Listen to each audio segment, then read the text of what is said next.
Tonight's panel discussion centers around the role of partnerships in achieving the Sustainable Development Agenda. We will be hearing from a panel of experts in the field, including Her Excellency Mahra Al Mutaway, the Director of the Regional Center for Educational Planning at UNESCO, Her Excellency Hanan Ahli, the Acting Director of the Federal Competitiveness and Statistics Center, and Mr. Ibrahim Al Zoubi, the Chief Sustainability Officer at Majid Al Futtaim. The discussion will be moderated by Elena Siegel, partner at Kearney. Before we begin the discussion, it is my pleasure to introduce Ms. Malakeh El-Haj, who will be setting the context for tonight's discussion. Ms. Malakeh is the Director of Knowledge and Innovation at the Abdullah Al Ghurair Foundation for Education and sits on Dr. Sonia Ben-Jafar's Global Council for the SDGs. Unfortunately, Dr. Sonia will not be able to speak with us tonight. She is not feeling well and has lost her voice. She very much values this topic and is looking forward to seeing the results of this discussion. If you have any questions or comments throughout the panel, we invite you to include them in the chat and we will try to address them all after the panel discussion. Ms. Malakeh, please. Thank you, Mia. Thank you very much. Your Excellencies, esteemed speakers, participants. On behalf of Abdullah Al Ghurair Foundation for Education, I welcome everyone this afternoon. And again, just like Mia mentioned, on behalf of Dr. Sonia Ben-Jafar, our CEO, she extends her sincere apologies of not being able to be with us today as planned. We are so truly very excited to have our esteemed speakers on our Thought Leadership Series panel discussion today to discuss the importance of cross-sectoral partnerships and why collaborations are so essential in realizing the SDGs. So today, ladies and gentlemen, we're going to talk partnerships. Today, the discussion is around working together. Working together ensures that our efforts are not duplicated. We mobilize shared knowledge, expertise, and resources in a very complementary way. And partnerships, the way we see it at the foundation, present many opportunities by introducing new methods of delivering education, fosters innovations, all to the best interest to promote lifelong learning opportunities for the youth. $75 billion a year is needed to put the world's children back on track for universal education. This is according to a study conducted by International Finance Facility for Education. If I may say the number again, $75 billion is needed.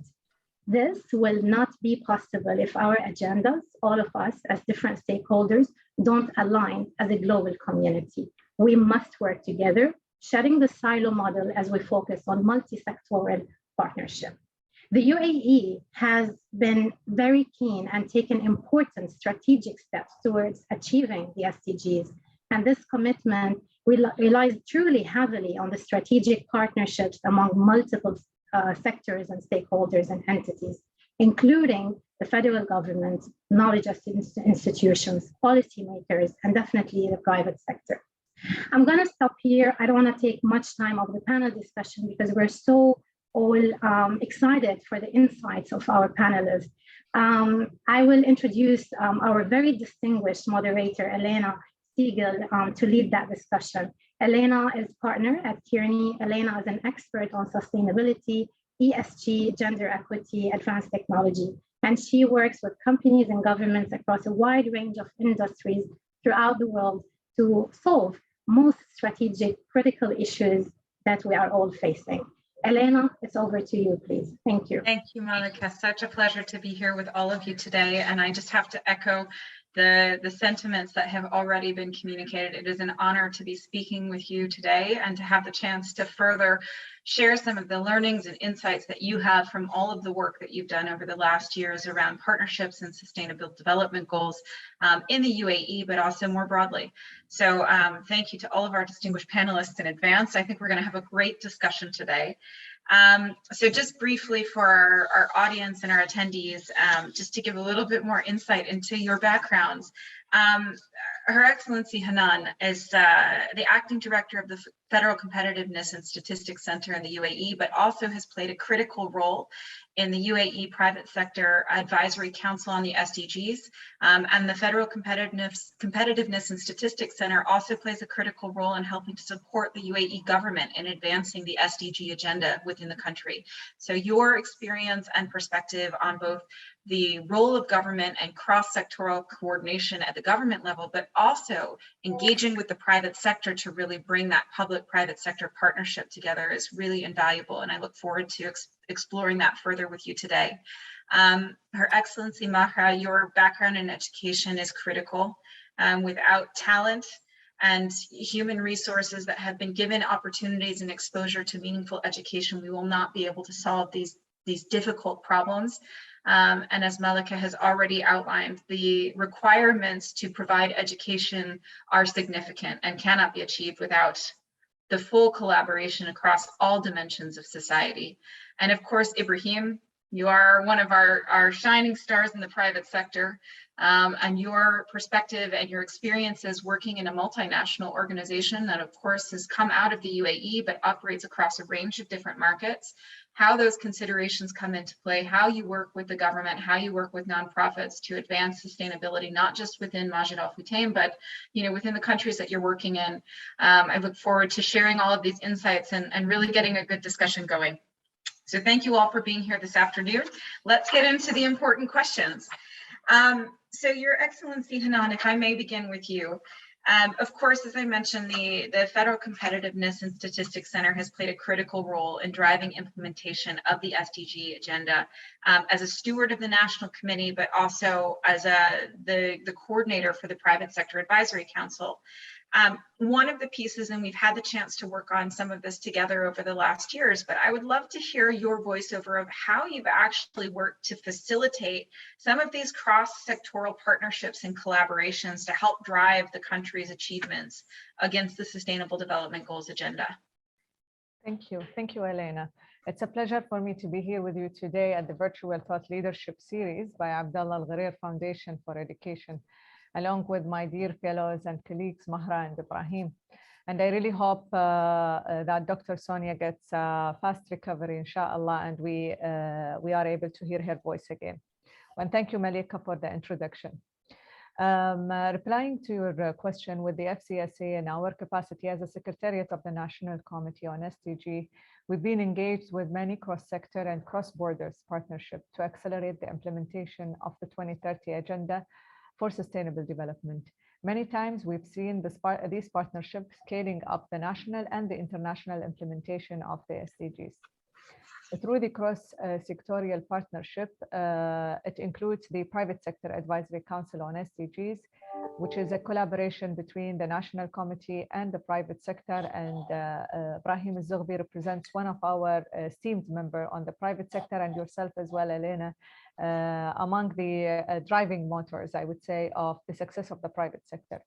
The second is the cross-sector and cross-border partnership, which is an initiative called the Global Council on SDGs.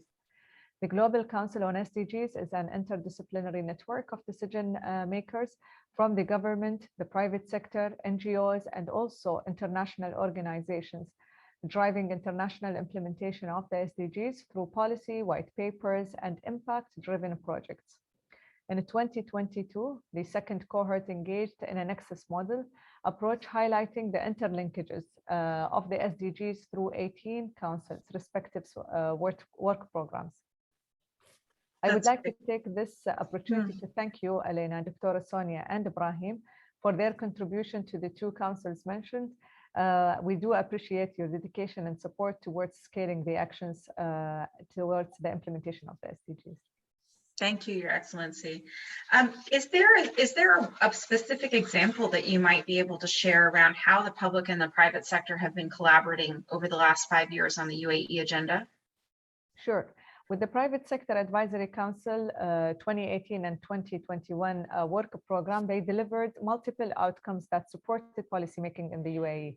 One of the main outcomes of the council is the SDG 5 pledge to accelerate women's leadership in the UAE's private sector. More than 40 national and multinational companies has joined the pledge to achieve 30% women in senior management and leadership position by 2025.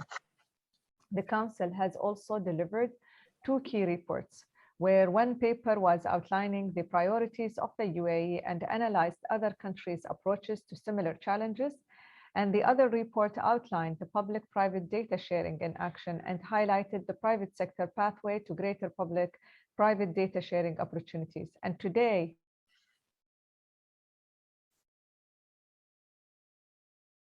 it seems Her Excellency has frozen for me. Ibrahim, do you see that as well? the second term of the Council is under construction. Sorry, you froze for a minute, Your Excellency. Please continue. Okay. So did we hear about the pledge?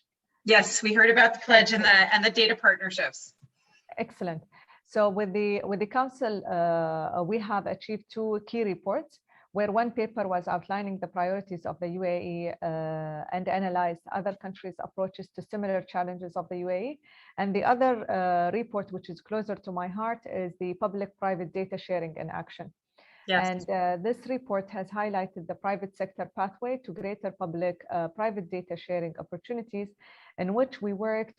Actually, the learnings that we gained from this report has opened up a door for a great impactful collaboration with Majid Al Futtaim, hopefully, to plug in the private sector data on a statistical production.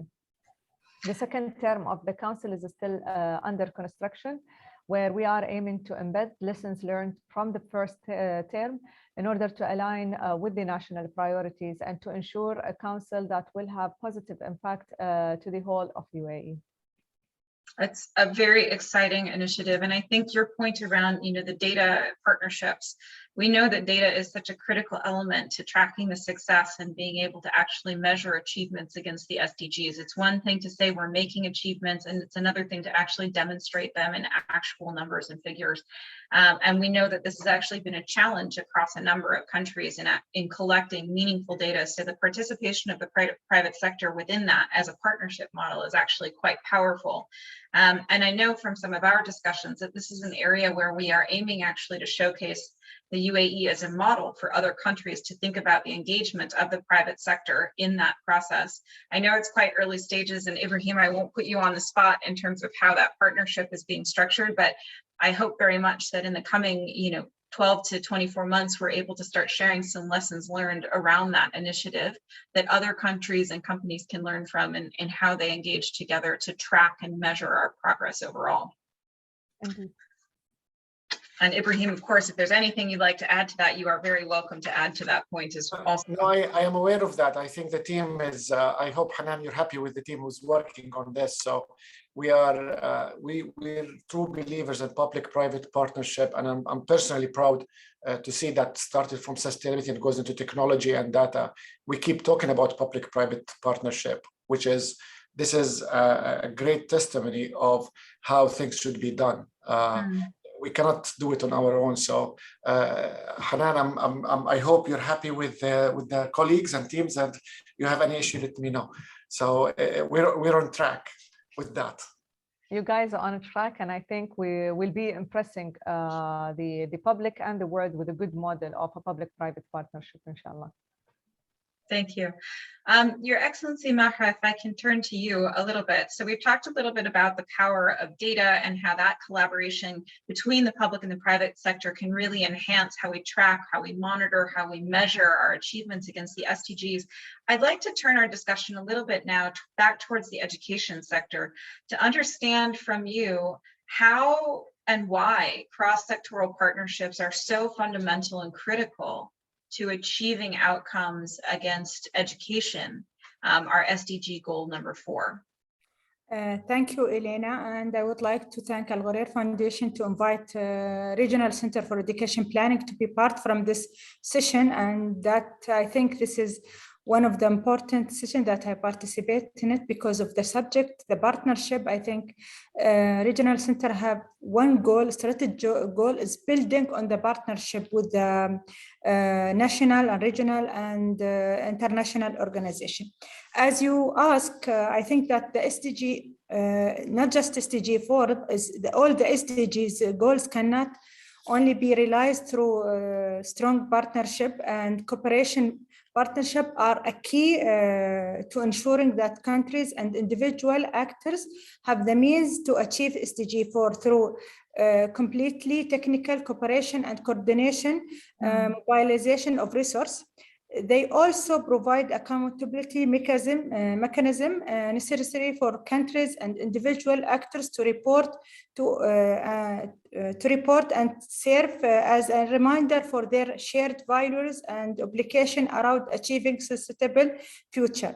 Additionally, partnership present an exceptional opportunity for countries and individual actors to join minds and design new innovative solutions to the challenge posed by the global uncertainty like climate change, like COVID-19 that's affect more than 1 million student employee and more challenges that will face education in the future.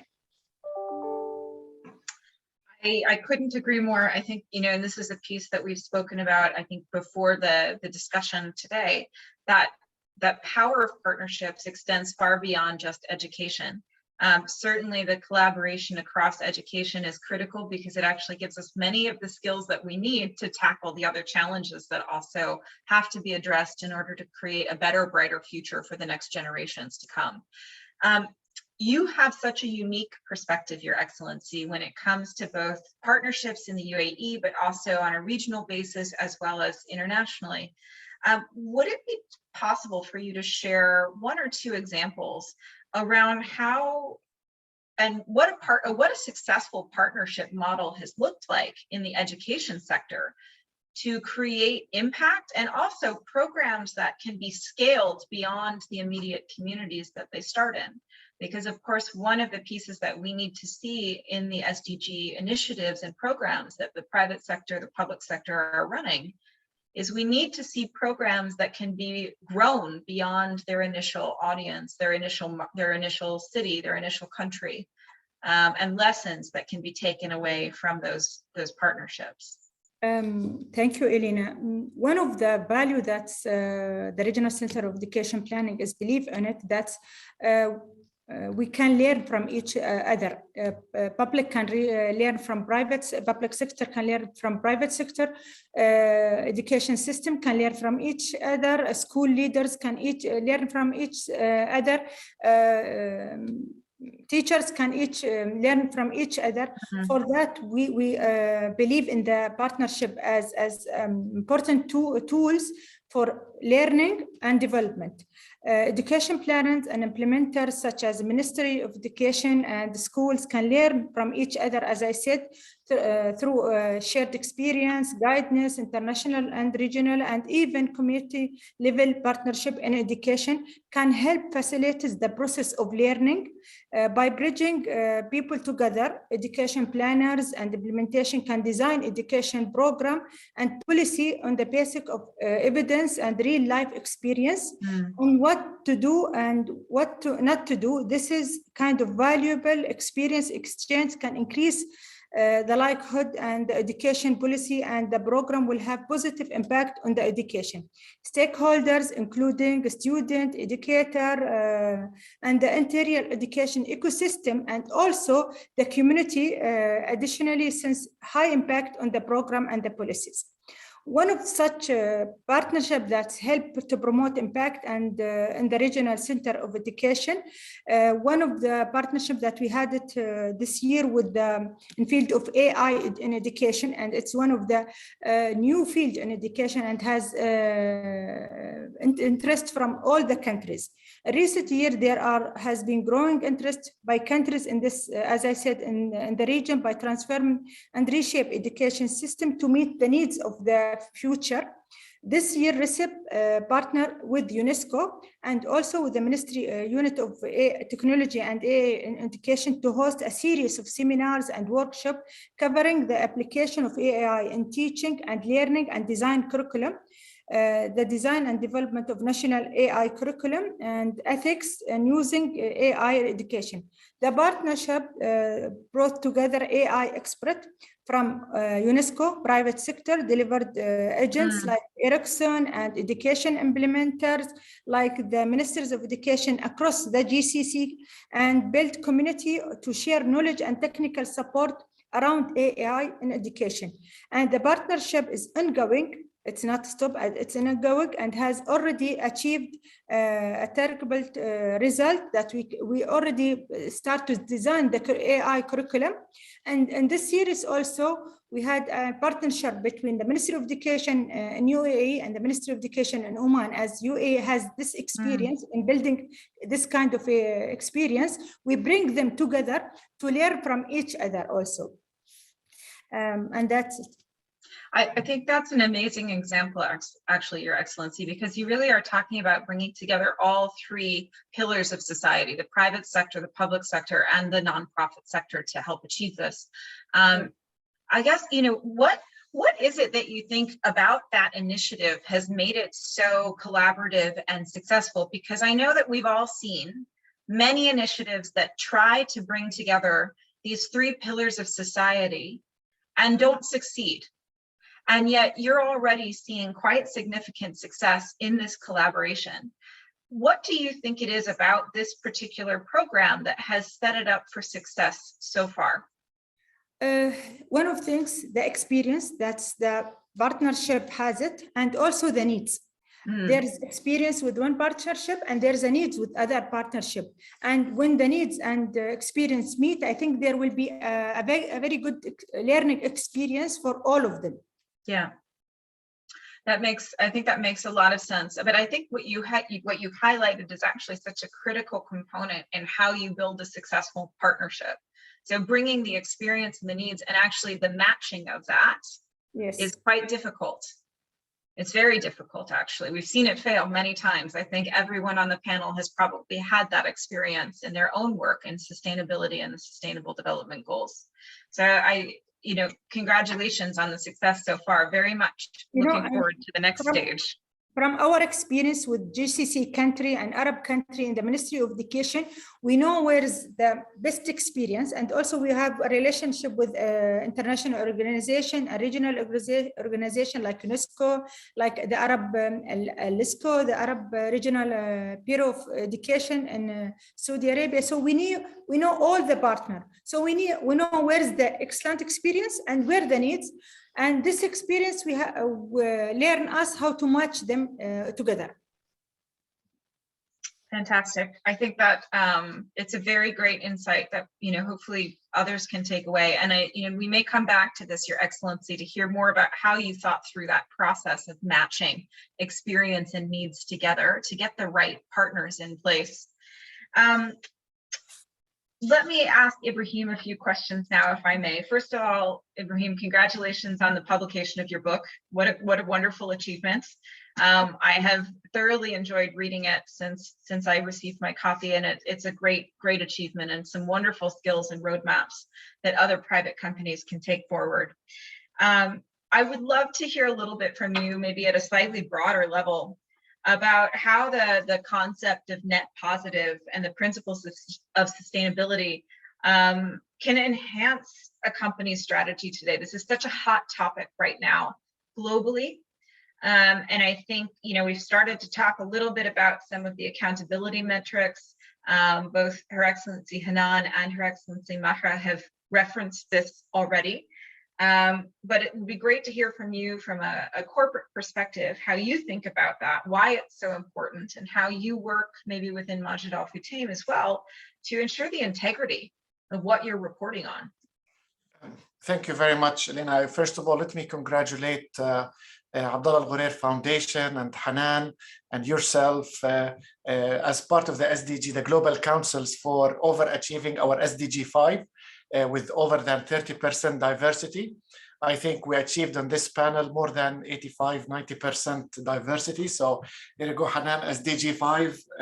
I'm sure Her Excellency Mary will be more than happy now. So, but seriously, thank you so much for the invite, and thank you more for the topic itself, because if I go back in history and the movement, at least in the built environment, I remember with the World Green Building Council, we started to talk about net zero and will it achieve the targets when it comes to climate or not.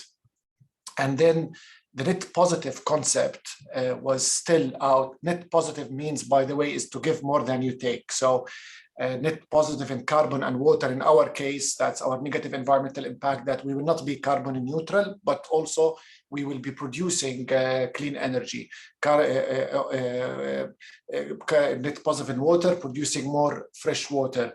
And that time, I remember when I presented to the board to Sir Michael Rick, and I said, let's be net positive. And he asked me, can we do it? I said, I have no idea, to be honest with you. But regardless, it's the journey. And this is where the triggered the first how for me is, and I started monitoring organizations and people. And during COVID, by the way, the second year of COVID, we started looking at more than 300. I've noticed that more than 300 organizations, including countries such as China, Japan, UK, and recently now in early this year and late last year, UAE, Saudi Arabia, Bahrain. So started to snowball impact, which is committing to net zero. So today, with the rising climate risks facing in our region, to start with, net positive and global net positive principles should be more than ever be an integral part of the company's strategy, even on a national level. In the UAE, the government launched the UAE Net Zero by 2050 strategic initiative and will host COP28. Egypt will host COP27, and this reflects the increased efforts to find innovative solutions for climate change within our region. So I've never seen it as close as before, but I still the question is how. So we have commitments, but when I was watching, some of the commitments was one of the almost retired government officials who maybe want to be in charge when in 50 years if net zero. So the how, I thought the how can be a platform to unleash investments on sustainable finance, climate tech, food security, agri-tech. It may solve some of the unemployment issues, and it may serve some answers for what does it net zero means or net positive. So from a company perspective, as the first company in the region to commit to net positive, where I went to the board and I managed to convince them that our negative environmental impact is in carbon and water, and it's not enough to be neutral because A, there is a risk on the company and from a compliance and from access to resources. We should be more responsible. So this led to be this regional or corporate commitment led us to sign to be one of the first to globally sign the net zero carbon building commitments within the World Green Building Council. So it narrowed down. The how started to narrow down on, let's take it sector by sector. So I believe we have paved the way and learned many lessons, if you ask me. So in this book, then the idea came to me because when I was a young practitioner or a youth advisor that time, or from part of the youth movement and the sustainability movement, and I lived the MDGs that time, the Millennium Development Goals, we did not have literature, Elena. We did not have literature, thought leadership paper, at least in our region and globally. So we could commit, but most of the people who committed did not even have a roadmap. So I said, you know what? I'm going to share my experience in understanding, to start with, planning and implementing the net positive strategy in my book. If it helps some people to achieve net zero, be it. If it helps them to be net positive, that's great. So I can share a few highlights with you, if you don't mind. Sure. One of the highlights in the book is sustainability has evolved beyond CSR to be an engine to growth. innovation, and sustainable finance. That's a fact. If corporate perspective, I joined the company, they had no clue when I joined 11 years ago which department I am. Now, from a sustainable finance perspective, I just came back this morning, and you'll hear it from another roadshow on green bonds. So far, the sustainable finance, and we've done more than $2.7 billion. With this today, it will be even more. That's the biggest when it comes to climate tech solutions. So it's not a CSR, it's not check, it's not charity. Actually, it's innovation. It's a business model. Second one, creating shared value is possible by collaborative governance and public-private partnership. And this is exactly, look at us right now, Hanan, when she talked about data, when she talked about the work that, to show an example. So Her Excellency Hanan gave a solution about this partnership. Her Excellency Mahra talked about different organizations from a regional and Arab level. That's public-private partnership. That's also governance and public-public partnership and private-private partnership that we don't talk about. The third one is what can be measured can be managed. So we cannot just throw things in the air. If you measure it, you can manage it, period. Also, one of the highlights in the book is, I keep telling my team, look at the forest, not the trees. I enjoy trees. I am a big fan of planting trees, but we should always look at the forest, i.e. take a helicopter view to understand the different stakeholders. The last one is transparency, consistency, completeness is a key to achieving net positive. So it's a journey. We need to be transparent. That's why we're lucky we have a competitiveness council. That's a platform.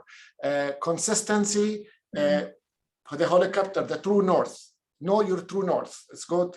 Keep focused and make sure to finish the job. So this is a key thing that I shared in my book. Thank you, Ibrahima. I think that those are some great insights, and I think they tie back into some of the broader nature of the conversation that we're having today specifically, which is, you're right, it is a business model. Transparency and data, as Her Excellency Hanan was talking about before, and as well Her Excellency Mahra. If we don't have clarity on what's actually happening in the numbers, we can't actually assess whether or not we're having impact and whether or not we're making progress. And those two pieces are fundamental to being able to achieve the objectives that have been outlined in the Sustainable Development Goals, which I think, as you said rightly, we feel globally, certainly here in the UAE, I think there is an awareness of the ever greater urgency to make real substantive progress and achieve real impact against these 17 goals. We have about, just so you know, 10 more minutes before we're going to open the floor to some questions from the broader attendees. One of the pieces that I would actually like to speak to you all about and hear your perspective from the different angles is, what are the successful characteristics of a good partnership between the public, the private sector, and the nonprofit sector? Perhaps, Your Excellency Hanan, we can start with you, and then we'll give everyone on the panel a chance to answer before we open the floor to more questions. Thank you, Elena. A powerful question. From my perspective, definitely a great collaboration or coordination and clarity on what's the objective. We have so many examples, be it if I look at one of the initiatives, which is the Private Sector Advisory Council, we see, for example, the fundamental support that the council has brought together with the government, not only the greater private sector collaboration, but also the intergovernmental participation that allowed us to highlight great successes. If I take, for example, when we started the workshop on SDG 5, there were multiple challenges within the SDG 5 platform, but then together we sat on the table, private sector, NGO, the government, we said, what are our priorities? And then we said, let's promote together women empowerment in the private sector. And we chose the path of regulation, where we carried together collectively regulatory reforms, and hence things like women working night shifts, not forbidding firing pregnant women, or things like introducing parental and paternity leave to ensure more balance are there in the private sector. This would have not been possible We collectively, the private and the public sector, sat together, identified where are we going to move forward, and then we planned it nicely with great solutions on regulation, as well as the Women in Leadership position, which is the SDG 5 pledge. Another scale is also, and maybe this is something I take pride of, which is us believing that, as Mahra rightfully said, matching out correctly the needs and the experiences. With that, there is a line of hope that we are all responsible and we are all able to make like an impactful change within the world. And on that, I may share with you the example of the government experiences exchange model that the Prime Minister Office is carrying.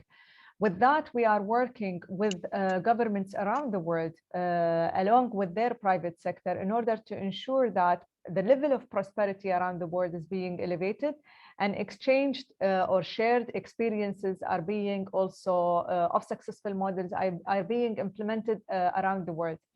So we have a very successful engagement with Egypt, Jordan, Uzbekistan, and Iraq.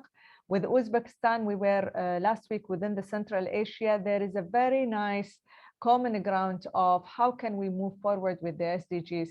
Ibrahim mentioned nicely the sustainable finance, and that's a topic we are collectively now exploring together on how to move forward with it. These are examples: initiator, trust, transparency, clarity, and obviously the vision of moving forward are some of the characteristics of a successful collaboration. Thank you, Your Excellency. I think that is a great lead into what I want to build on with Her Excellency Mahra as well. In regard to the characteristics of successful partnership in education, which we started to touch on, and sort of how that cross-border collaboration, how that also that community engagement, there are a number of different ways that partnership becomes tangible in the initiatives that are being developed. And you've highlighted an excellent one in terms of actually the country-to-country partnership. Knowledge sharing across nations is such an important driver to successfully advancing the agendas overall. So thank you very much for that insight. I think it's an incredible initiative that the UAE is once again championing and advance in it in support of the SDGs. Your Excellency Mahra, maybe we can take it down to maybe a little bit more of a granular level in terms of how you engage with the communities that you're bringing education programs into. So you've talked about the broader programs and some of the collaboration that you get, government, private sector, nonprofit. Is it possible for you to speak a little bit about some of the community level partnership and engagement that needs to take place to drive impact and create that scalability? I can give you 3 examples. It is from regional, but it's also based on the public, the partnership with public. Now UNESCO is leading, and United Nations is leading a big educational work. There is a lot of report that was published from UNESCO after the COVID-19, and they found that we are before COVID, we are behind to achieve SDG 4, but now we are more behind than the indicator that we will need to achieve the SDG 4. So the United Nations and UNESCO announced that they will have a big summit in September. It's calling Transformation of Education. It will be in September 2020. And this is an example of how to work with country and public.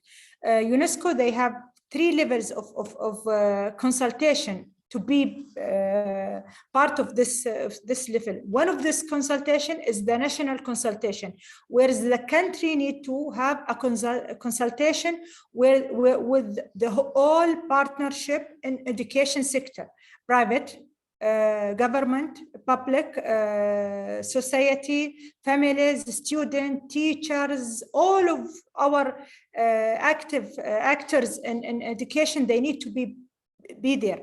Now United Arab Emirates is working on that, and tomorrow will be the first session of the consultation, and there's maybe there more than 25 partnership will be in working in this consultation. Also, the other example for consultation or partnership is the steering committee of education of SDG 4 and has utilized across many sectors to review and monitor and assess progress toward national and international sustainability communities in education. For example, the UNESCO lead SDG Education for 2030 Steering Committee has been formed as a global multi-stakeholder consultation and governance mechanism for education. The committee hosted 38 members, states, and also international agency, organization in the area of education, a member for teacher task force, that's is for teachers, and also there's a member for youth, UNDP, GBE, in addition of private sector and also civil society networks. This example is how to take the decision for education based on partnership with all the stakeholders. It's internationally. Also, we have regionally, we have the Arab SDG Educational 2030 Support Group, which Recep is director of this regional from 2018 to 2020 and has been the mechanism of how bring everyone who's working in education in the Arab region in the same table, if it was national or regional or inter. Or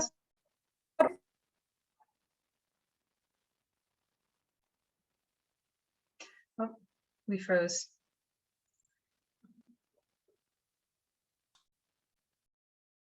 You're back, Your Excellency, please. Sorry for that. No.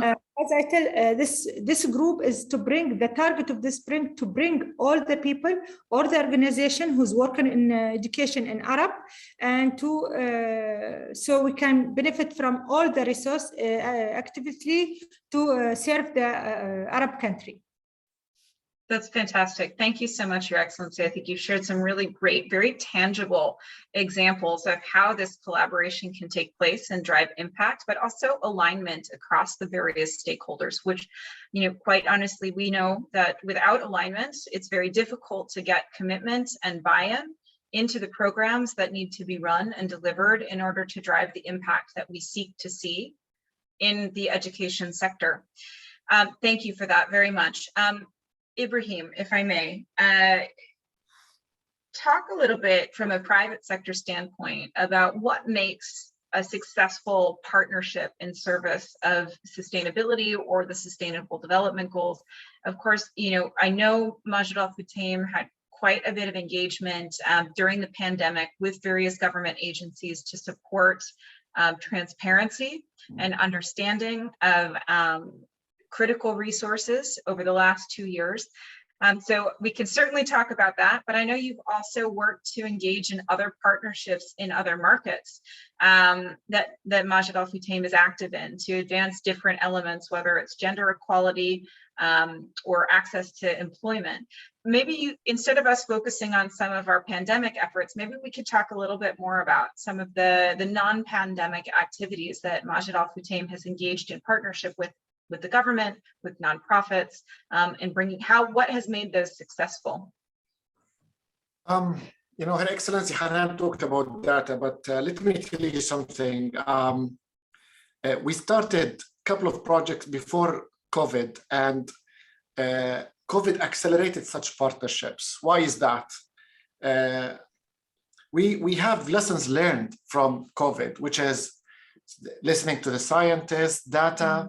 So we knew from a partnership and stakeholder engagement simply, and we look at sustainability as a solution for different pandemics, such as the climate change, such as water scarcity, such as poverty. These are pandemics there. You know, COVID is not the only pandemic that the Earth has. And maybe COVID united the world on good stuff. Like simply, we need to listen to the scientists and understand our data. Everyone, and one of the tasks I had landed on my desk because of prior to COVID is the risk assessment, the risk management committee, which is how we deal with the pandemic with these partnerships. So we looked at the data. We started looking at the data every day. And, you know, they say a picture is worth 1,000 words. Well, data is worth much more than that.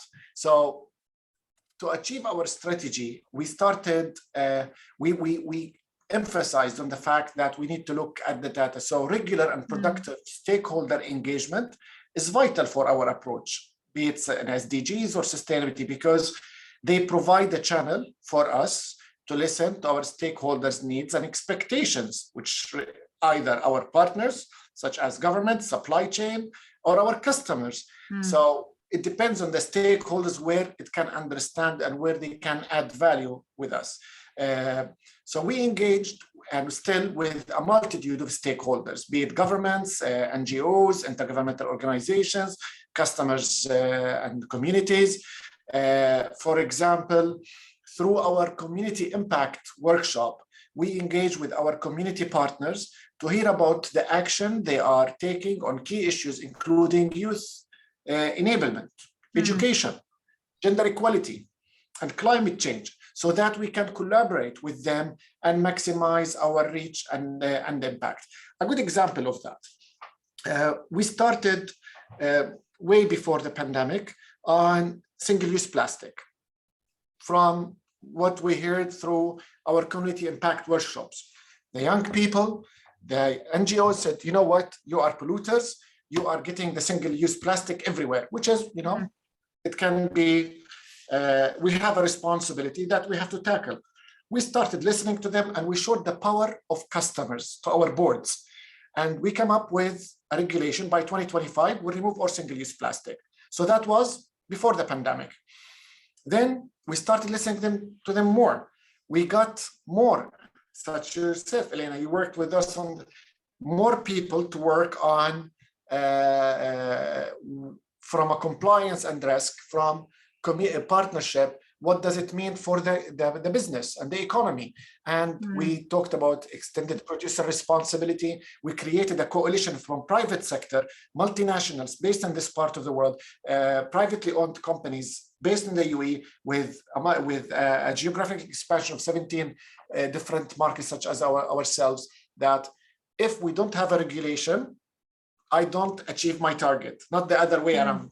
So we started talking to the government, and fast forward, and if you ask anyone a couple of years ago, said this will never happen in the UAE, but we live in the UAE, there's nothing called impossible in the UAE. Fast forward, it's a regulation from Abu Dhabi, June 1st, about single-use plastic, and July 1st. And not only that, the acceleration of this, creating a market for reusable bags.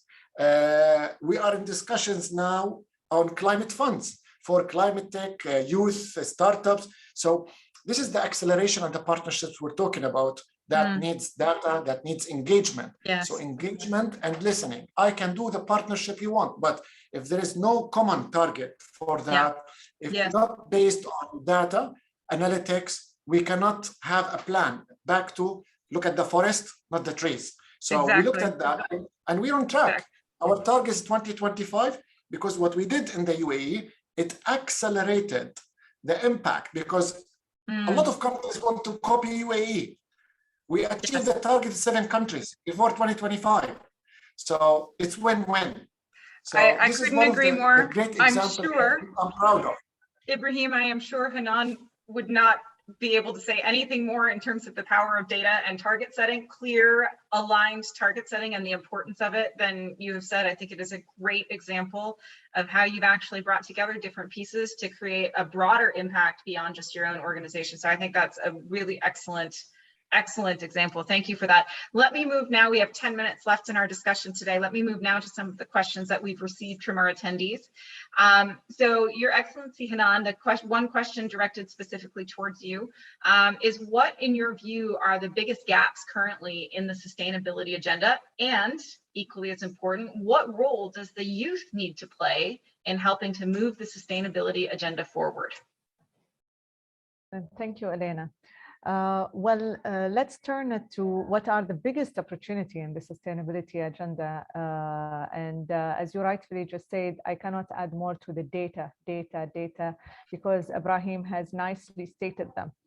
I would add to it today with the instability that is happening around us, with the current situations, with the pandemic and all, there are opportunities for a better global implementation of the national agenda. I can see a lot of governments moving in silos, a lot of private sectors and companies are being more advanced and more progressive on the implementation of the global agenda. But there is a time, and I think with all the clarity that we are getting, the more we join hands and the better partnerships are happening, obviously, the more opportunities and prosperity we will be creating for humans all around the world. In terms of the role of youth, we all agree that youth are the largest segment of the population inheriting our world and the SDGs. And therefore, we need to equip them with the skills and knowledge to become productive members of the society. And I also acknowledge and endorse the efforts done by the Abdallah Al Ghareer Foundation to empower both Emirati and Arab youth through their impactful projects. We at FCSC are also keen on actively involving the youth in the SDGs implementation. Hence, we launched the SDGs Young Leaders Program in January this year in partnership with the Federal Youth Authority, the UAE CSR Fund, and the UAE Government Leadership Program at the Prime Minister's Office. Why did we launch it? To provide youth with the knowledge, the experience, the skills necessary to participate effectively in supporting and leading the national and the international initiatives and programs to achieve the SDGs. The programs included for the youth had 3 tracks coming to life for a new journey towards inclusive youth development. One is the SDG Youth Council, where they are working on local youth involvement in the SDGs. The second one is the SDG Youth Media Council, where they are working on campaigns to educate, to captivate, and to accelerate youth involvement in the SDGs by utilizing the power of digital media. And the third and last one is the SDGs Global Council Youth Representative. For each of the 21-23 global councils, we have a youth member to ensure capacity development for a future global decision makers is being in a place. Thank you, Your Excellency. Your Excellency Mahra, a question for you. You have been asked if you could share one thing that you would like to see changing in education for a better and more sustainable future. I think that's from our view as a planning center. I think we need to think that when we plan for education system, we will not plan it as a solo. I think there's a big umbrella cover the education system is the country vision or country target. So when you plan for education system, we need to plan it to meet this target, to meet the needs of the country and also with that future trend of education. So successful education system for myself is the education system that's helped to achieve the goals of the countries. If the education system is helping the country to achieve their goals in the other area, I think will be a successful education system. Thank you. I think that is a great insight for people to take forward. Ibrahim, a question for you, and I realize we are running out of time and we will get to as many questions as we can in the next 6 minutes. But Ibrahim, there has been a question to you about how the corporate world can better engage with academia and academic institutions to support the SDGs. And I know you also do academic work, so yes, I'm bridging your gap here for you, both corporate and academic. It's a good question. I think proper knowledge platforms where we see an executive education programs for decision makers on understanding the KPIs of diving deep into SDGs. That's so important. And I teach in Cambridge University, and this is something we do, and I see the big difference. We're looking at creating programs for corporate sectors to understand how they can embed SDGs and sustainability and as high level as you can. But also, you cannot ignore the analytical approach of academia. which is the long-term thinking, the long-term proper research. They're integral. And I think one of the corpus should work is providing platforms for academia to test their theories. And this is what we do, by the way, by even getting internship. We do it with a couple of universities here in the UAE. Is you have an idea, you have a solution, you think it can help achieving some of the SDGs we're committed to. Why not? Come. What do you give a professor, a scientist, a lab? Will be that lab for. So it's a two-way. One, providing knowledge and awareness through executive education programs, and this is beyond the, which is an extra curriculum activity, but also using academia platforms, analytical research methods to implement solutions on the ground as solutions for us to achieve our targets as well. So it's a two-way. This is how I look at it. An advanced discussion on the how and the solution. Thank you, Ibrahim. It's a great answer. So we have just a few minutes left. I would just like to give each of you the chance, if you have one closing thought that you'd like to share with our audience today on what we need to see in terms of partnerships to succeed in the future. I invite you now, please, to share that thought in a brief statement. We have 4 minutes. So Your Excellency Hanan, if you would please start us off. Thank you, Elena. Maybe just since we were talking about partnerships and collaborations, I would really, if there is a wish that I have, is us to look around and see the different opportunities that are available around us. We are all at our individual capacity, as well as our career capacities, responsible and able to make a difference and to make a change within the global agenda. And I think once we think responsibly within our own skill set and talents that we have, we definitely will find a destination or a need to fulfill through our talents. So I wish everyone the best of luck in navigating out the opportunities that are available and creating an impactful change in our world. Thank you so much, Your Excellency. Your Excellency Mahra, please. I think that we need to always, when we need to think about partnership, we need to think about the effect goals of this partnership, what we need from this partnership. Before we start to looking for the partnership, we need to start to look why we need this partnership, because this question will answer with us for us a lot of things. The other things I will say: effect coordination. The effective partnership, it's need to be effect coordination between the partner, so all the resources will have a greater impact. The other things that's also, I think that partnership is a key for the successful in implementing the SDGs. Also the successful and it will be tools also for learning experience for the organization and individual. Thank you, Your Excellency. I think you've raised some important points, and I couldn't agree more with the need for shared goals and effective coordination. Ibrahim, please, your final thought. I completely agree with their excellencies, but what I would add to what they mentioned is, for any partnership to work, we need to hold ourselves accountable. Mistakes are the pathways to success. So we did not reach where we are today as a company because we did everything right. Absolutely not. It's because we learned from our own mistakes and continuously fought against the odds. But most importantly, we had the right partners with us to do that. So if each partner count themselves accountable, I think that's a recipe for, in addition to what their excellencies mentioned, that's a recipe for a good formula for a partnership. Thank you, Ibrahim. So in our last minute, if I could just quickly summarize my thoughts from what this wonderful discussion has brought forward, there are 4 key things that I've heard today, which I think are critical for successful partnerships to drive impact, to drive scalability. The first is true clarity on the goals and the objectives, making sure that we're matching the need with the expertise to bring the right outcomes. Of course, the transparency around data to ensure that we are tracking and monitoring and measuring our achievements, and the efficacy of the programs and initiatives that are being put in place through these partnerships. I think, of course, effectiveness of coordination cannot be understated. If you have great ideas and you have mismatched coordination, you will ultimately work at cross purposes.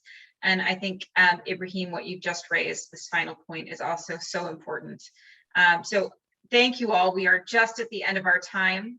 I must thank you for giving me the honor and the pleasure of speaking with you all and having the chance to learn from you today, and to the Al Ghurair Foundation for Education for organizing this series of thought leadership discussions. I think it is an incredible initiative and will bring great insight and learnings to those who attend. Thank you all for this opportunity. Malika, may I hand it over to you to close today's discussion. Thank you so much, Elena. Ibrahim, Your Excellencies, Hanan, Mahra, thank you so much for the insightful thoughts, amazing takeaways, hand on heart. This has been so invaluable. What we will do, Your Excellency Mahra, you mentioned the importance of sharing knowledge and content. Ibrahim, thank you so much for mentioning the importance of being vulnerable and saying, as an organization, we do mistakes, we learn and we grow, and that's how we improve. Your Excellency Hanan, your thoughts on data is just instrumental, and this is how we strive and thrive in the foundation through data. So thank you, everyone. What we will do is we will put takeaways and share with our attendees, with the panelists and everyone. Elena, you are just superb. Thank you so much. And thank you for all the attendees. Have a lovely evening, everyone. Thank you so much. Thank you so much. Have a wonderful evening. Thank you. Bye-bye. Take care. Thanks.